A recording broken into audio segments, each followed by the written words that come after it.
¿Dónde se puede meter la ideología dentro de un sistema sanitario? No en los quirófanos, no en la organización de un hospital. Entonces, ¿dónde? En el sistema de ciertas prioridades. Por ejemplo, o en el sistema de ciertas soluciones. Por ejemplo, la solución del tema de la financiación. Esa es una solución que, si no tienes datos concretos de es más eficaz la gestión privada que la gestión pública, puedes decir yo prefiero la gestión pública. Pero en el momento que tengas datos de decir es más eficiente esta, ahí ya la ideología no entra. De manera que la ideología puede ser en un cierto elección de prioridades donde no tenemos evidencias claras de que esa es una solución técnica. ¿Significa que la técnica tiene que ocuparlo todo? No, tiene que ocupar todo lo que es técnico. Es decir, donde tenemos evidencias que pueden mostrar que esto es más útil que esto. Y lo otro es un sistema de prioridades que entonces sí es verdad que uno lo puede hacer a una velocidad distinta, lo puede hacer en un orden diferente, y entonces hay que demostrar que los resultados son buenos. Vamos a poner un caso especialmente espinoso, que es una de las cuñas. La enseñanza concertada. Yo pertenezco a la enseñanza pública, soy catedrático de enseñanza pública. Creo que la enseñanza pública de gestión pública tiene que ser la verdaderamente potente, porque es la única que garantiza una serie de cosas. Pero al mismo tiempo también estoy de acuerdo en que haya una enseñanza concertada. Añado, pero no la enseñanza concertada que hay ahora. ¿Por qué? Porque la enseñanza concertada que hay ahora es, para decirlo suavemente, es una impostura de arriba abajo. Porque significa lo siguiente. Yo recuerdo que un día, me parece que os lo contaba esta mañana, un día estaba cenando en Barcelona con Pujol y con un catedrático de la Universidad de Barcelona, que a lo mejor reconocías, Mariano, que era Sarramona. Ya está jubilado. Y Sarramona, que era así muy vehemente, decía, pero presidente, ¿por qué no han quitado ustedes la enseñanza concertada? Entonces Pujol le miró así con una cara muy socarrona de, no, usted no lo entiende. No, ¿cómo lo voy a entender? La enseñanza pública, la enseñanza concertada es un foco de no sé. Y pues mire usted, muy sencillo, porque no tenemos dinero. Porque la enseñanza concertada está en parte financiando a la enseñanza pública. Entonces, efectivamente, el dinero que da el Estado por plaza en una educación, en una escuela pública es menor, ha sido bastante menor, ahora se va acortando, pero ha llegado a ser el 40% menor que lo que da a una plaza en la concertada. Entonces se estaba ahorrando ese asunto. Pero claro, la gente no es tonta ni hace milagros y la multiplicación de los panes y los peces no funciona. Entonces, si tú restringes el dinero que das por plaza educativa a un colegio concertado, tienes que hacer la vista gorda para que lo que le falta lo saque como pueda. Claro. Cumpliendo la ley. Sí, la ley dice que no se puede cobrar nada obligatoriamente y que no se puede introducir ningún criterio de selección. Pero entonces las cosas funcionan de otra manera, que es que funcionan con actividades extraescolares, con cuotas voluntarias a la fundación, con lo que cobran por el comedor escolar, y entonces al final se va produciendo, en muchas ocasiones, una selección del profesorado. Eso quitando otro asunto, que es que efectivamente en los sitios donde hay servicios públicos de gestión pública no tenía que autorizarse concertados, ya está la escuela pública. Pero esta especie de decir, claro, a mí sí me gustaría que hubiera un sistema concertado, porque sí me gustaría comprobar en cada momento si un sistema funcionarial puede funcionar igual de bien en las mismas condiciones que un sistema por contrato libre. Ahora no lo podemos hacer. Ahora, en el estudio que ha salido antes de ayer, del BBV, dice que los resultados en matemáticas, que es donde lo hace, de los colegios concertados, es superior al de los colegios públicos. Pero yo no me fío mucho de eso por esta razón, porque está muy enmarañado el asunto. Pero si estuviera claramente, siguiendo escrupulosamente la ley, a mí sí me gustaría saber cuál funciona mejor. Porque entonces sí podríamos saber cosas que tendríamos que hacer, porque yo creo además que los profesores funcionarios a cualquier nivel ahora tienen ya sus derechos consolidados, pero creo que tenemos que empezar a pensar en un nuevo tipo de funcionario para los que entran, que como se hace en otros países, tengan de alguna manera que renovar su categoría cada 5 años. Es decir, demostrar que durante esos 5 años se han puesto las pilas, han hecho algo. De manera que, hombre, en principio, pero en Finlandia, no creo equivocarme, pero creo que se despiden al 15% de los profesores porque no han cumplido. Y son muchos de ellos funcionarios. De manera que, sí, hay que revalidar cada 5 años el puesto de funcionario. Con los que hay ahora no, porque han entrado en otras condiciones. Pero yo creo que hay que introducir dentro del funcionariado las ventajas con las que se hizo que el funcionariado fuera de por vida, que era para evitar el vaivén permanente cuando cambiaban los gobiernos, pero no ahora que en muchos casos no tenemos procedimientos. Yo no he visto a nadie, por decirlo así, yo tengo en uno de los colegios que gestionamos desde una fundación, tenemos una profesora depresiva profunda y otra de persona psicopática, las dos en tratamiento. No conseguimos que se queden fuera de las aulas, ¿eh? No hay manera, y no están capacitadas. Y no sabemos qué hacer con ellas. Esto no es muy sensato. De manera que estas son cosas que yo creo que se tienen que ir flexibilizando sin perder algunas de las ventajas de la característica funcionarial, pero no con esta dificultad que tenemos de introducir procesos de selección o de pues, la persona que no está capacitada que se quede fuera. Me parece que nos están echando. Sí. Echando no continuamos, José Antonio. Todavía hay una serie de interesantes preguntas que están aquí, que han planteado los asistentes, pero en primer lugar, muchas gracias por tu exposición y muchas gracias a Olga y a Pilar y a Olga por el debate magnífico que han establecido.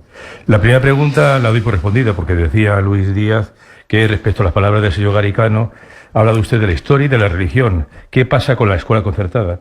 Lo acaba de decir, creo que es una pregunta ya hecha. Luego hay dos preguntas que están vinculadas una con otra y que creo que tocan un tema común. La primera la plantea Yolanda García Rebollo, que dice que su segunda propuesta del libro habla de la importancia de la educación infantil, donde se ponen las bases del desarrollo futuro del niño. ¿Qué opina en ese sentido de la LOMCE y de sus autores que en ningún momento aluden a esta etapa educativa? Lo dice Yolanda. Y en segundo lugar, otra que es el otro tramo educativo que va más allá de la educación formal, que la plantea Lourdes Fruchoso, en la cual plantea que habla básicamente de educación formal. Y sin embargo, la educación, ese principio de educación a lo largo de toda la vida, compete, digamos, a muchas personas que incluso algunas, lamentablemente por su historia, por la historia del país y por circunstancias, pues son analfabetas o semianalfabetas.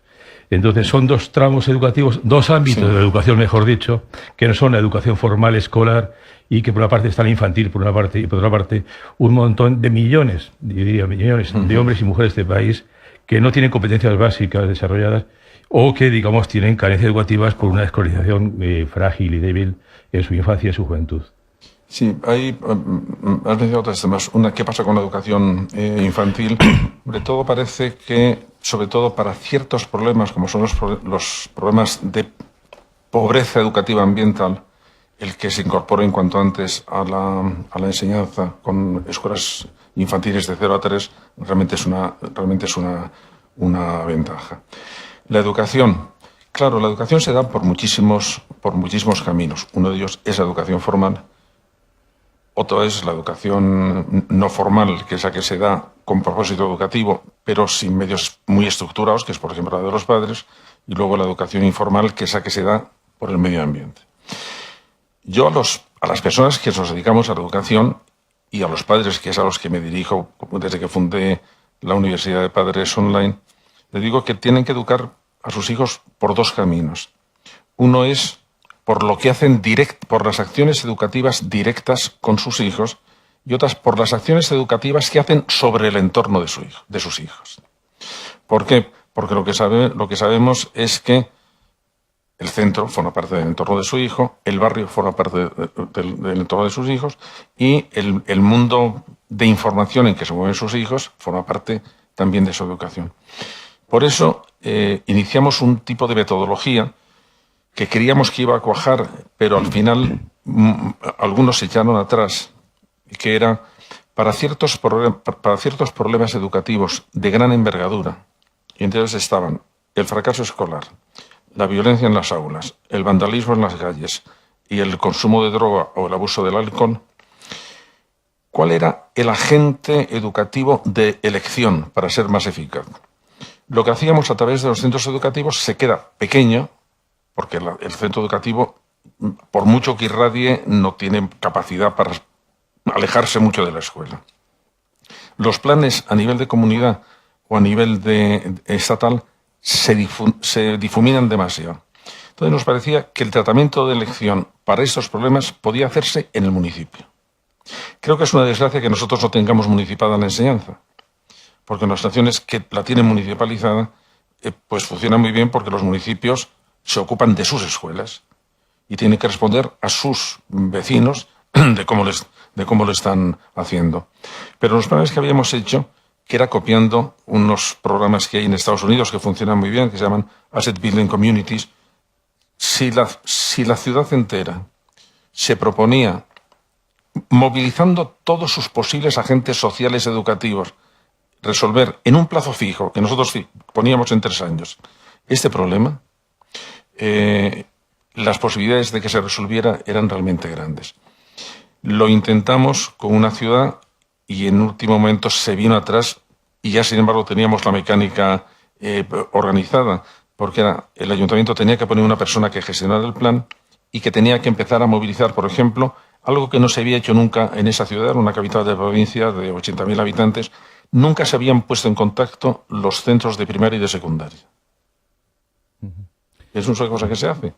Había 140 instituciones culturales en la ciudad que nunca habían funcionado y que en el momento que dijimos, oye, ¿os podéis incorporar a esta movilización de hacer descender el fracaso escolar? Dijeron sí. Los profesores jubilados que había, los médicos, el sistema pediátrico se puso, los taxistas de repente dijeron, sí, nosotros también. Entonces había una especie de movilización realmente para conseguir un objetivo muy claro. En 3 años el fracaso escolar de esta ciudad va a disminuir a los niveles que habíamos marcado. Al final el ayuntamiento se volvió atrás y cuando primero me pusieron una excusa económica y como eran unos planes muy baratos, digo, yo te busco el dinero y el final dijo, no, mira, es demasiado trabajo. Y utilizando como pretexto la pregunta de Lourdes, en este país hay millones de adultos sin empleo, directamente. Bueno, y millones que no tienen competencias básicas o que son insuficientes o no están actualizadas o son obsoletas directamente. Eso no es educación formal. Bueno, a mí me parece que ahí el derecho a la educación nosotros únicamente se lo atribuimos a los niños. No, todos tienen derecho a la educación. Entonces, se están haciendo cosas, pero por ejemplo todavía cuando la medición que se hicieron, que es el PIAG, me parece, el que hace la formación de las personas adultas, la tenemos muy baja. Y una de las experiencias más gratificantes que hay es dar clase a una persona mayor. Por ejemplo, la experiencia de que un anciano o una anciana de repente aprende a escribir es como un ciego que le devuelve la vista. Es realmente fantástica, pero sí es verdad que no la estamos haciendo en serio. Y ahora que hemos entrado en la sociedad del aprendizaje, porque es mentira que hayamos entrado en la sociedad del conocimiento. Eso es coger el rábano por las hojas. Donde hemos entrado es en la sociedad del aprendizaje, donde el nivel de aprendizaje de una nación, la pasión por aprender de una nación, va a ser la que marque su diferencia.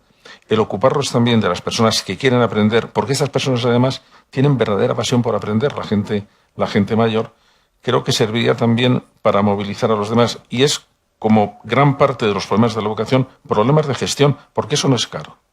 Eso no es caro, es ponerse a hacerlo. Sí. Bien. Hay otras 2 preguntas también asociadas, una a otra, la que hace Raquel García, que dice algo la pregunta del millón, un poco quién o quiénes deberían evaluar a los profesores. Y en relación con eso también, Aurora Castellanos pregunta a José Antonio Marina cómo se van a seleccionar los profesores tutores de los centros docentes, de los futuros docentes, y qué incentivos, por tanto la asocio con la evaluación, se le van a dar para que quiera ejercer su función. No, vamos a ver. Primero, es un poco llamativo que los profesores que nos pasamos la vida evaluando tengamos tal desconfianza en la evaluación. Porque consideramos, y eso es trágico para nuestra tarea, que evaluar es un sistema de control que antecede a la penalización. Es que esto no es evaluación. Es que la evaluación es el único procedimiento que tenemos para saber si progresamos o no progresamos. Y no es un sistema de control, es un sistema de ayuda al progreso. Y por lo tanto, si no sabemos hacerlo eso, o si decimos que no podemos evaluar cómo funciona un profesor, yo creo que estamos diciendo esto no tiene solución. Pero es que es falso. Vamos a ver. Sobre esto, tanto Pilar como Olga lo saben, empezaron a correr mientras estaba. No había aparecido el libro de texto, solo el libro de Blanco, solo había aparecido que yo decía que había que evaluar y empezaron a hacer cosas. Por ejemplo, quien evalúa son los docentes. ¿Pero cómo van a evaluar los docentes al profesor? Pues entonces el profesor dará todo sobresaliente y ya queda como un rey. No, es que le van a evaluar los padres. ¿Pero cómo van a evaluar los padres? Pero los padres son unos cabritos. ¿No? Vamos a ver. Naturalmente que hay procedimientos técnicos de evaluar. Vamos, ¿cuáles son? Pues yo propuse cuatro fundamentales y otros 4 secundarios. El fundamental, que es que los profesores tienen que tener, porque además desde la cumbre de Lisboa se impuso y nos lo va a seguir Europa, su portfolio de la profesión docente, su portfolio de aprendizaje, igual que ahora en las empresas, la gente tiene su portfolio dentro de la empresa. ¿Qué es un portfolio? No es un currículum. Y nuestros alumnos tienen que tener un portfolio. Es un sistema pedagógico fantástico. Tienen que tener recogidos todas las acciones de aprendizaje que han ido haciendo, porque entonces vemos su proceso. Ahora, por ejemplo, en las empresas ya no se pide el currículum, se pide el Facebook. Mira, con el Facebook me entero más de lo que sabes hacer que con el currículum. Y un portfolio docente es, ¿y este docente qué ha hecho en su trayectoria? ¿Qué ha estudiado? ¿Qué libros ha leído? ¿A qué cursos ha ido? ¿Cómo organizaba sus clases? ¿Qué resultados ha tenido en sus últimas clases? Vamos a ver, seguimos el portfolio del docente. Después, el resultado con sus alumnos. Pero el resultado con sus alumnos no son las notas, es el progreso educativo de sus alumnos, que necesitas verlos también acompañándote del portfolio. En Cataluña, y la ley de Cataluña es muy buena, han hecho otra cosa, tienen las fichas del progreso educativo de los alumnos. Y cuando de repente un alumno se ve que, oye, ¿por qué ha bajado este alumno? Entonces es el momento de tomar medidas para que no se retrase más. De manera que vamos a ver, y tener en cuenta que un alumno que entró en el comienzo del curso con un 1 y sale con un 4, desde el punto de vista de la nota de control es suspenso. Desde el punto de vista del progreso educativo es un fenómeno, porque ha subido de 1 a 4. ¿Qué es lo que importa para el profesor? Evaluar el progreso educativo. Tercero, observar al docente en el aula. Naturalmente que tenemos que saber ver si un profesor está dando bien la clase o está dando mal la clase. Y no me digáis que no se nota. No me digáis que no se nota. Lo que pasa es que si no entramos en las clases, ¿cómo lo vamos a saber? Pero vamos, cuando tienes costumbre, ves a la legua si ese profesor está navegando en el espacio infinito, está entrando como un elefante en una cacharrería o está más despistado que un pájaro, una gatera. Vamos, eso lo ves. Y hay que entrar en las aulas, y los inspectores tienen que estar en las aulas y ver cómo lo hacen. Y se me ocurrió decir que, por ejemplo, para que los profesores mejoraran, una de las soluciones estándar es se graba una clase para que después lo comente con el tutor. Pues vino un equipo de cámaras de una televisión porque querían preguntarme, para que saliera en el telediario, ¿es verdad que usted quiere establecer cámaras de vigilancia en las aulas para ver cómo lo hace el profesor y vigilar su comportamiento? Vamos, pero hay que ver cómo da las clases. Y cuarto, la evolución de los resultados del centro entero. Para algunos este es fundamental. Digo, hombre, no, ¿qué culpa tengo yo? No, es que se trata que tú no seas un profesor que funciones a tu aire sin ver qué pasa en la clase de al lado, porque eso entonces para tu alumno no es bueno. Estos son fundamentales. 4 accesorios. Sí, la opinión de los alumnos. poniendo a los alumnos con cuestionarios debidamente hechos. Bueno, yo durante mucho tiempo preguntaba a mis alumnos qué le parecía la clase y entonces los veías perfectamente. Había 5 que decían, es un hijo de puta, déjalo a un lado. Y había 5 que decían, es usted maravilloso, me ha abierto los ojos para el resto de la vida, y los quitabas también. Y el resto decían cosas bastante sensatas. De manera que no es tampoco un misterio. Sexto, uno que tomaron rarísimo, me consideraron que era rarísimo, la relación del profesor con los padres de los alumnos. En los estándares americanos para seleccionar a los profesores, yo publiqué, me parece hace poco, el de los profesores de matemáticas de secundaria. Era, primero, tienen que saber su materia, segundo, tienen que saber cómo explicarse a los alumnos, tercero, conocer el desarrollo intelectual del alumno, 4, llevarse bien con los profesores, con las familias de los alumnos. ¿Esto también? Hombre, si estamos diciendo que queremos colaborar con las familias, que las familias influyen muchísimo en el resultado de los alumnos, tendrás que entenderte con ellas. Tendrás que ver cómo consigues traerles a la causa. Tercero, la participación del profesor en las actividades del centro. Un profesor magnífico en su clase, que termina su clase, se encierra en su despacho, no va al claustro y no participa y no sabe lo que pasa en los pasillos, en el centro, en los recreos, en los comedores o al salir de las clases, no es un buen profesor. Será un profesor bueno de matemáticas, pero no es un educador. Y quinto, la evaluación por parte del claustro. Vamos a ver, los docentes. Los que seáis docentes. Vamos, ¿sabéis quién es buen profesor o mal profesor en vuestro claustro? ¿O os dan el pego? Vamos, hombre, en cuanto llevas un poco de tiempo, sabes exactamente el que es cara dura, el que es fantástico, el que... Pues porque lo sabes, porque los oyes, porque los ves, por cómo... los que están absolutamente convencidos de que estos no van a progresar en su vida, pues ya está. Uno que me dijo a mí, no, si todos, que además era un sacerdote, si yo creo que todos estos irán al cielo, pero vamos, en el cielo tiene que haber cuadras también. Mira, pues claro, así es muy difícil decir, ese es mal profesor seguro. Bueno, aquí tenemos 8 criterios. ¿Son de fiar esos criterios? Más luego una corrección por la dificultad del centro donde están. Eso es un coeficiente corrector que hace que todo esto resulte variado. Hombre, no es lo mismo estar en el Pilar que estar en un centro conflictivo en las afueras.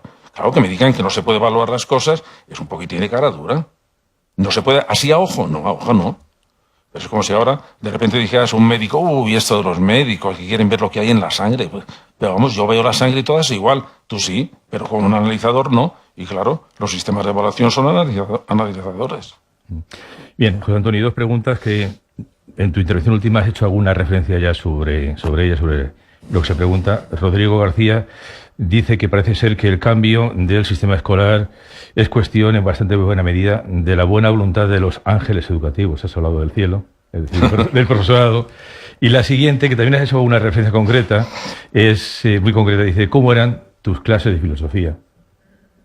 ¿Alguna cosa distintiva? Bueno, ahí no lo sé, porque cuando me he encontrado alumnos después de muchos años, les preguntabas, oye, ¿qué os acordáis de las clases? Y decían, pues hombre, de filosofía no mucho.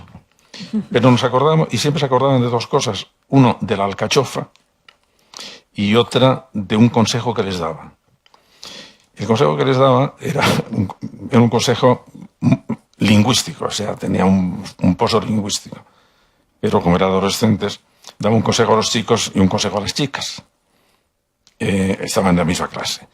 A las chicas lo que les decía era, mirad, tenéis que tener en cuenta que en el momento en que estaban ellas, que es el momento del enrolle, del enamoramiento, del cortejo, de todas estas cosas, a los chicos se les despierta una locuacidad efímera. Es decir, hablan más que nunca y luego se callan. Y el consejo que le daba a los chicos es, mirad, tenéis que tener en cuenta que durante la época del enrolle, del enamoramiento, las chicas escuchan más y mejor que en el resto de su vida.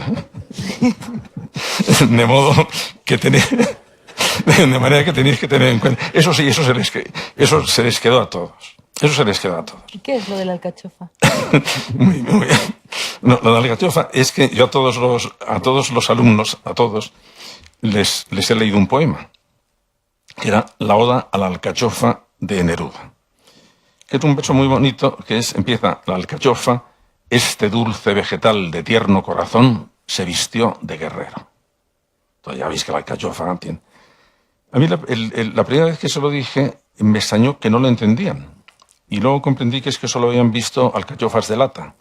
Y con alcachofas de lata la metáfora no funciona. Así que desde entonces siempre iba a clase, cuando le iba a leer este poema, con una alcachofa, cogida de la frutería, bien fresca.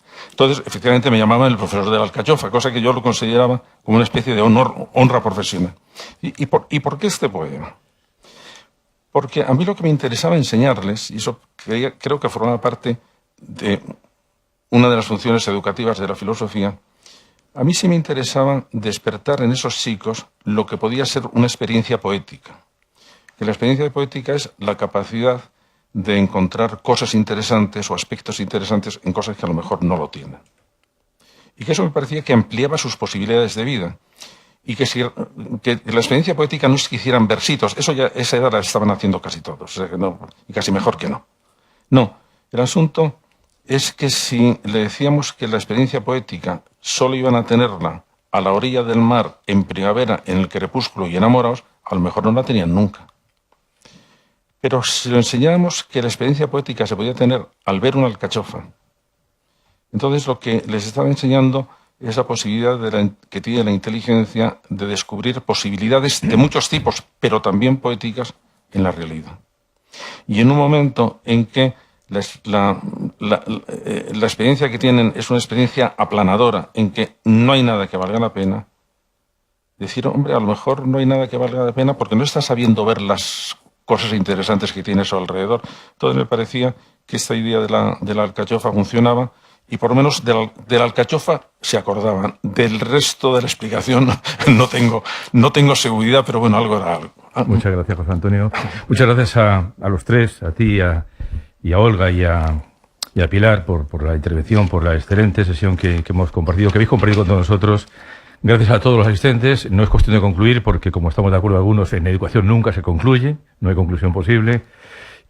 Nosotros queremos dar las gracias a todos los ponentes y a todos los asistentes en nombre de la Fundación Santillana, nuestro vicepresidente Emiliano Martínez, el equipo de la Fundación, el equipo de la Fundación de América Latina. Nos han estado viendo 22 países por streaming, todo lo que estamos estos días aquí participando, y ha habido una gran interacción con ellos. Muchas gracias a nuestros amigos y anfitriones de la Fundación Telefónica, a Alejandro y a Teresa, muchas gracias, como siempre, aquí y también en América Latina, que tenemos, digamos, una colaboración muy estable. Y a todos decir sencillamente que esto es la 30ª edición de la Semana de Educación, y que el año que viene están convocados a la 31ª, con certeza absoluta, gracias a todos ustedes.